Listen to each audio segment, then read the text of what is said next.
आइल हितई में वो 4 दिन खातिर बाकी हलवा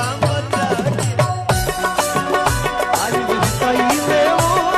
4 दिन खातिर बाकी हलवा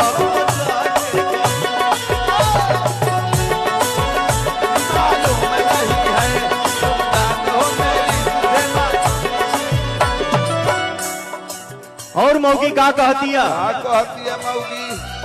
सोचा था नीचे तनहना दान लईखी हो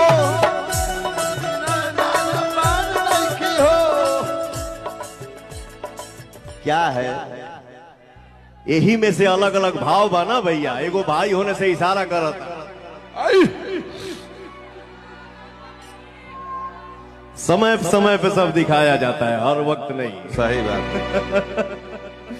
कौनो चीज समय पर शोभा देना